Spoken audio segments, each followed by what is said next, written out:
বাজলো যে ওই নীল গগনে, আমি কেন একলা বসে এই বিজনে, ছুটির বাঁশি বাজলো বাজলো।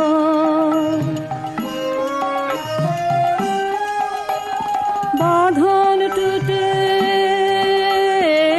উঠবে ফুটে শিউলি গুলি, তাই তো করি কানন জুড়ি উঠছে দুলি শিশির ধোয়া। দুর্গাচরণ মিত্র, যার সেরেস্তায় সাধক রামপ্রসাদ খাতা লিখতেন, নীলমণি মিত্র বেনারসে গিয়ে সেখানেই দেহত্যাগ করেন এবং তার ছেলেও সেখানে দেহত্যাগ করেন। তখন তার বিধবা পুত্রবধূ ছেলেদের নিয়ে সেখানে একটা বিষম অবস্থার মধ্যে পড়েন এবং তিনি কলকাতায় ফিরে আসেন, এসে দুর্গাচরণ মিত্রের আশ্রয়ে থাকেন। তার বড় ছেলে প্রাণকৃষ্ণ মিত্র খেলার ছলে অন্য মৃৎশিল্পীদের সঙ্গে মা কালীকে পুজো করেন। সেই মা কালীকে উনি ভুল করে নিজে তৈরি করেছিলেন বাঁ পা এগিয়ে। আমরা কিন্তু এখনো অবধি মাকে সেইভাবেই পুজো করছি এবং সেটাই কিন্তু আমাদের পুজোর টার্নিং পয়েন্ট। পুজোটা শুরু করেন রাধাকৃষ্ণ মিত্র, তার মানবেন্দ্র কৃষ্ণ মিত্র, 3 ছেলে। তাদের কারোরই কোনো পুত্র সন্তান না থাকায় এখন আমরা মেয়েরাই এই পুজোর সমস্ত দায়িত্বভার নিচ্ছি। তাই জন্য আমাদের এই পুজোটা সম্পূর্ণভাবেই মহিলা পরিচালিত পুজো।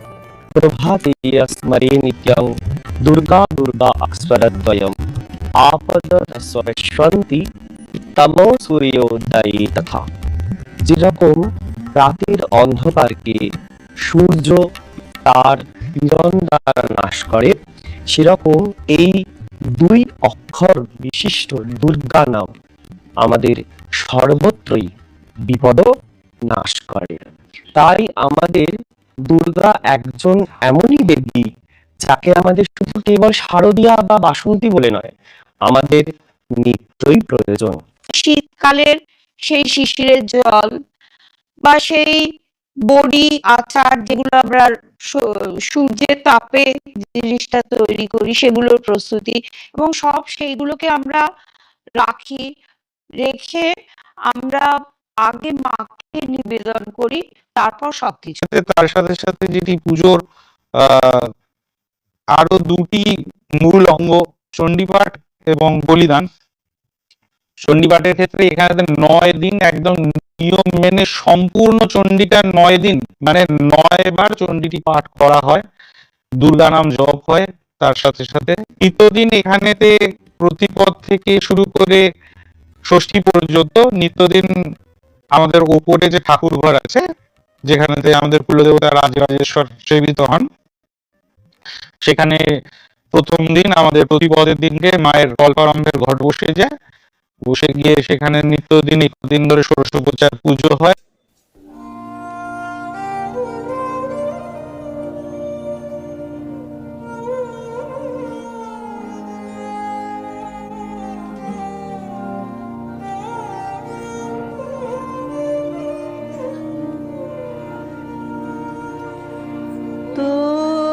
তোমারে মধুর রূপে ভরেছ ভুবন,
তোমার প্রেম চাঁদিয়ে